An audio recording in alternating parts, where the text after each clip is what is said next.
जो कर्मयोग सत्व रज और तम इन तीनों गुणों से व्याप्त अपने वर्ण आश्रम और परिस्थिति के अनुकूल कर्तव्य कर्मों का आरंभ करके उनको अपने सब प्रकार के अहमता ममता आसक्ति आदि भावों को उन पर ब्रह्म परमेश्वर में लगा देता है, उनके समर्पण कर देता है। उस समर्पण से उस कर्म के साथ साधक का संबंध न रहने के कारण वे उसे फल नहीं देते। इस प्रकार इसका अभाव हो जाने से पहले किए हुए संचित कर्म संस्कारों का भी सर्वथा नाश हो जाता है। इस प्रकार कर्मों का नाश हो जाने से वह तुरंत परमात्मा को प्राप्त हो जाता है, क्योंकि वह जीवात्मा वास्तव में जड़ तत्व समुदाय से सर्वथा भिन्न एवं अत्यंत विलक्षण है। उसके साथ उसका संबंध अहमता ममता आदि के कारण ही है, वास्तविक नहीं है। संबंध कर्मयोग का वर्णन करके अब उपासना रूप दूसरा साधन बताया जाता है।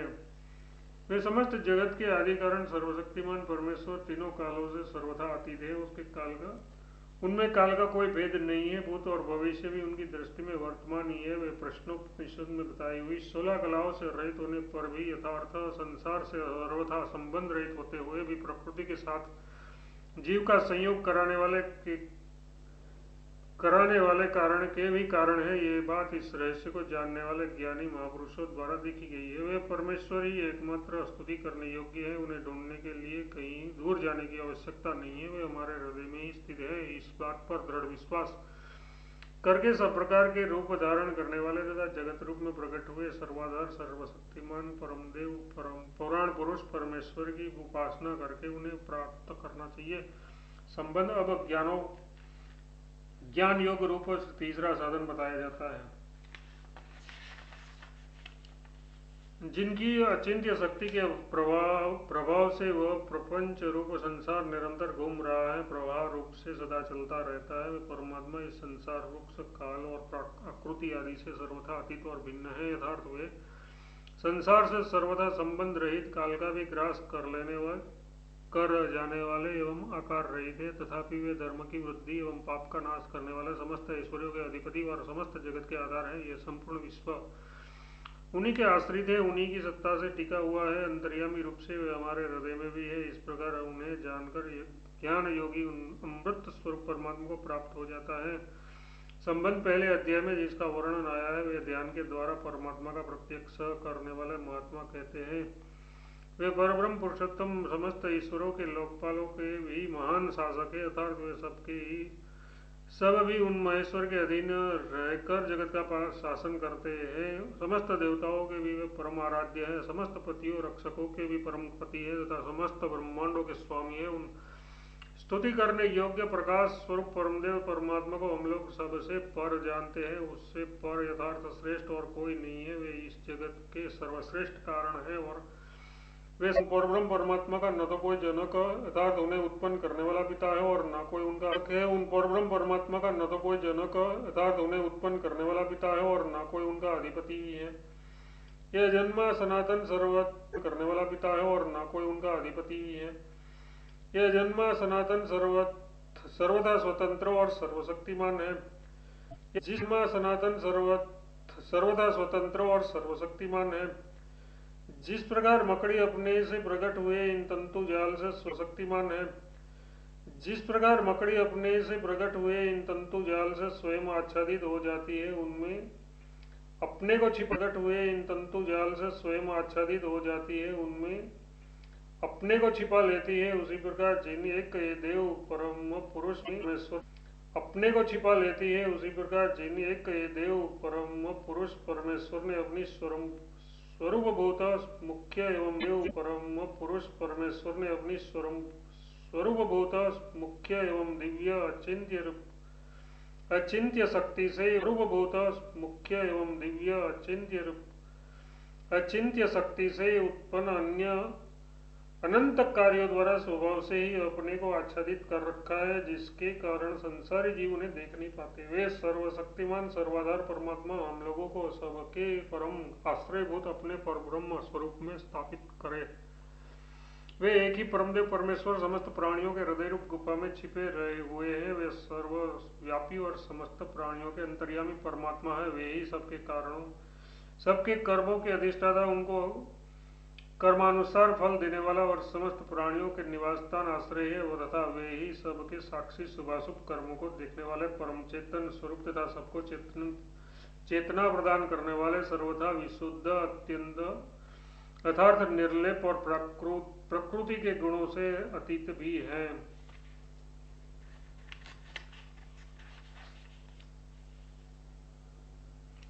जो विशुद्ध चेतन स्वरूप परमेश्वर के ही अंश होने के कारण वास्तव में निष्क्रिय है, ऐसे अत्यंत जीवात्माओं के जो अकेले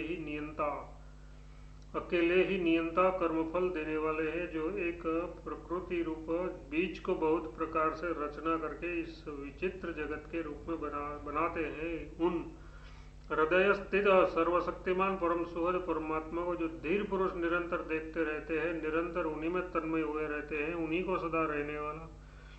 को सदा रहने वाला परमानंद प्राप्त होता है। दूसरों को यथार्थ जो इस प्रकार का उनका निरंतर चिंतन नहीं करते, उनको वह परमानंद नहीं मिलता, वे उससे विवर्जित रह जाते हैं। जो नित्य चेतन सर्वशक्तिमान सर्वाधार परमात्मा अकेले ही बहुत से नित्य चेतन जीवात्माओं के कर्मफलों का विधान करते हैं, जिन्होंने इस विचित्र जगत की रचना करके समस्त जीव समुदाय से के लिए उनके कर्मानुसार फल भोग की व्यवस्था कर रखी है, उनको प्राप्त करने के दो साधन है, एक ज्ञानयोग, दूसरा कर्मयोग। भक्ति दोनों में ही अनुचित है, इस कारण उसका अलग वर्णन नहीं किया गया।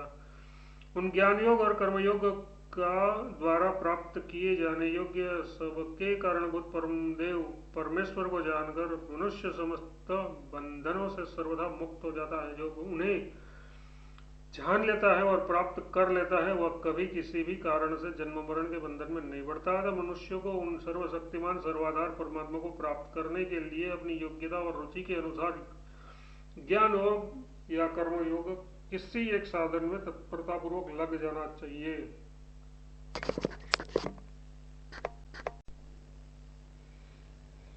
उन परमानंद स्वरूप परब्रह्म परमेश्वर के समीप यह सूर्य बना प्रकाश नहीं फैला सकता।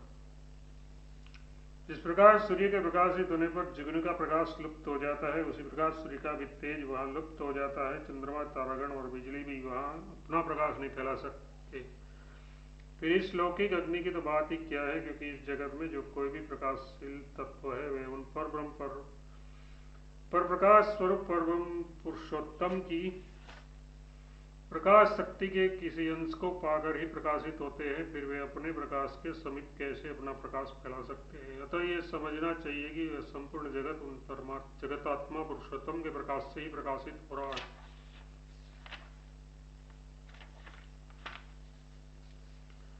इस ब्रह्मांड में जो एक प्रकाश स्वरूप परब्रह्म परमेश्वर सर्वत्र परिपूर्ण है, वे ही जल में प्रविष्ट अग्नि है। यद्यपि शीतल स्वभाव युक्त जल में उष्ण स्वभाव अग्नि का होना असाधारण दृष्टि से समझ में नहीं आता, क्योंकि दोनों का स्वभाव परस्पर विरुद्ध है, तथापि उसके रहस्य को जानने वाले वैज्ञानिकों को यह प्रत्यक्ष दिखता है। अतः वे उसी जल में से बिजली के रूप में उस अग्नि तत्व को निकालकर नाना प्रकार के तत्कार्यों का साधन करते हैं।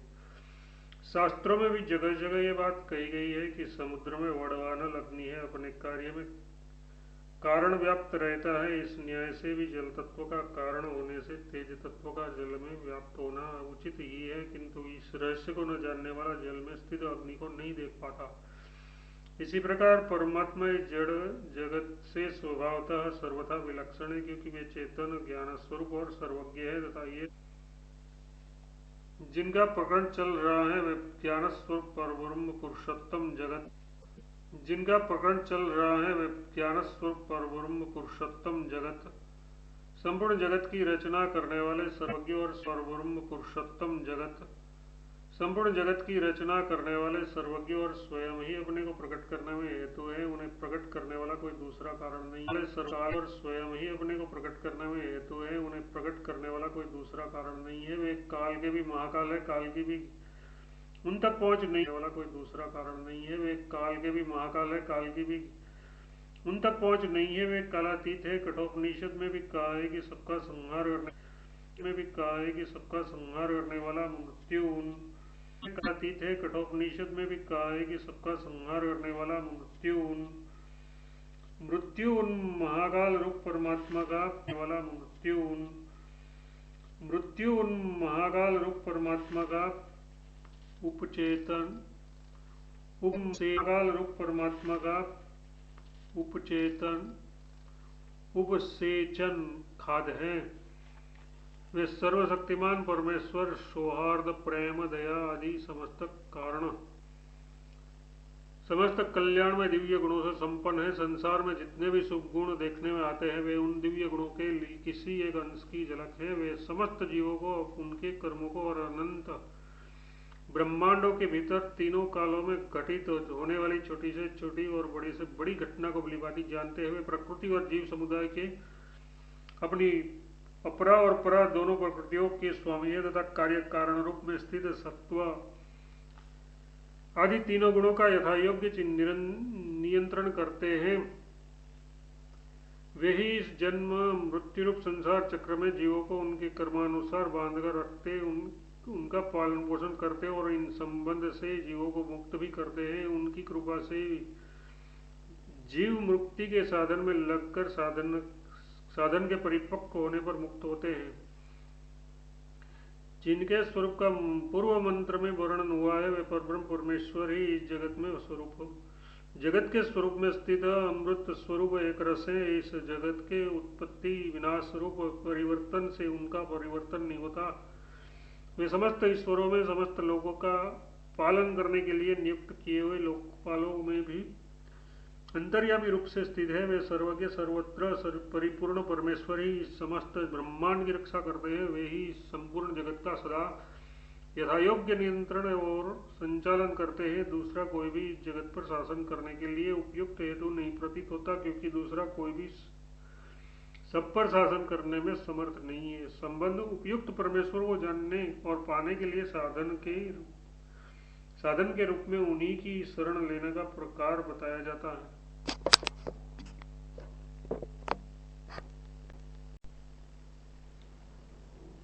उन परमेश्वर को प्राप्त करने का सर्वभम एवं सुगम उपाय सर्वतोभाव से उन्हीं पर निर्भर होकर उन्हीं की शरण में चले जाने हैं। अतः साधक को मन के द्वारा नीचे लिखे इस भाव का चिंतन करते हुए परमात्मा की शरण में जाना चाहिए। जो परमेश्वर निश्चय ही सबसे पहले अपने नाभि कमलों से ब्रह्मा को उत्पन्न करते हैं। उत्पन्न करके उन्हें निस्संदेह समस्त वेदों का ज्ञान प्रदान करते हैं तथा जो अपने स्वरूप का ज्ञान कराने के लिए अपने भक्तों के हृदय में तदनुरूप विशुद्ध बुद्धि को प्रकट करते हैं। गीता अध्याय 10। उन पूर्व मंत्रों में वर्णित सर्वशक्तिमान प्रसिद्ध देव परब्रह्म पुरुषोत्तम की मैं मोक्ष की अभिलाषा इससे युक्त होकर शरण ग्रहण करता हूँ। वे ही मुझे इस संसार बंधन से छुड़ाए। निर्गुण निराकार परमात्मा की उपासना करने वाले साधक को इस प्रकार की भावना करनी चाहिए कि जो पहले बताई हुई 16 कलाओं से यथार्थ संसार के बंधन से रहित सर्वथा क्रिया शून्य परम शांत और सब प्रकार के दोषों से रहित है, जो अमृत स्वरूप मोक्ष के परम हेतु है, यथार्थ जिनका आश्रय लेकर मनुष्य अत्यंत सुगमता पूर्वक इस संसार समुद्र से पार हो सकता है। जो लकड़ी का पार्थिव अंश जल जाने के बाद धकधकते हुए अंगारों वाली अग्नि की भांति सर्वथा निराकार निर्मल प्रकाश स्वरूप ज्ञान स्वरूप परम चेतन है। उन निर्विशेष निर्गुण निराकार परमात्मा को तत्व से जानने के लिए उन्हीं को लक्ष्य बनाकर उनका चिंतन करता हूँ।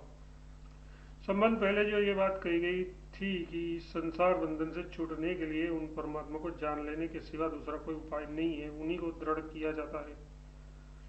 भाव है कि जिस प्रकार आकाश को चमड़े की भांति लपेटना मनुष्य के लिए सर्वथा असंभव है, सारे मनुष्य मिलकर भी इस कार्य को नहीं कर सकते, उसी प्रकार परमात्मा को बिना जाने कोई भी जीव इस संसार दुख समुद्र से पार नहीं हो सकता। अतः मनुष्य को दुखों से छुटकारा सर्वथा छूटने और निश्चय परमानंद की प्राप्ति के लिए अन्य सब औरों से मन को हटाकर एकमात्र उन्हीं को जानने के साधन में तीव्र इच्छा से लग जाना चाहिए। ये बात प्रसिद्ध है कि श्वेताश्वत ऋषि ने तप के प्रभाव से यथार्थ समस्त विषय सुख का त्याग करके संयममय जीवन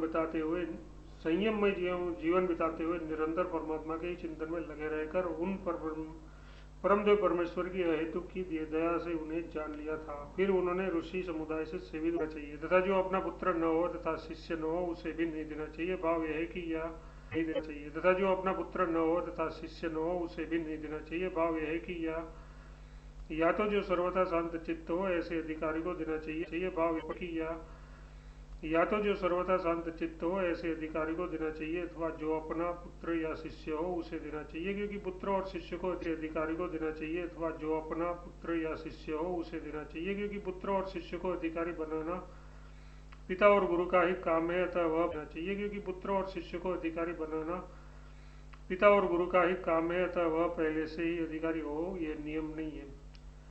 जिस साधक गुरु का ही काम है अतः वह पहले से ही अधिकारी हो, यह नियम नहीं है। जिस साधक की वरुणदेव परमेश्वर में परम भक्ति होती है तथा जिस प्रकार परमेश्वर में जिस साधक की वरुणदेव परमेश्वर में परम भक्ति होती है तथा जिस प्रकार परमेश्वर में होती है उसी प्रकार अपने गुरु में भी होती है। उस महात्मा मनस्वी प्रकार परमेश्वर में होती है उसी प्रकार अपने गुरु में भी होती है। उस महात्मा मनस्वी पुरुष के हृदय में ही ये बताई होती है। उस महात्मा मनस्वी पुरुष के हृदय में ही ये बताए हुए रहस्यमय अर्थ प्रकाशित होते हैं। अतः जिज्ञासु को पूर्ण श्रद्धालु और भक्त बनना चाहिए। जिसमें पूर्ण श्रद्धा और भक्ति है उसी महात्मा के हृदय में ये गूढ़ अर्थ प्रकाशित होते हैं। अतः मंत्र में अंतिम वाक्य की पुनरावृत्ति ग्रंथ की समाप्ति सूचित करने के लिए है। षष्ठ अध्याय समाप्त। कृष्ण यजुर्वेदीय श्वेताश्वरोपनिषद समाप्त। शांति पाठ। ओम सहनावतु सहनभुनक्तु सह वीर्यं करवावहै तेजस्विनावधीतमस्तु मा विद्विषावहै। ओम शांति शांति शांति। इस इसका अर्थ आरंभ में दिया जा चुका है।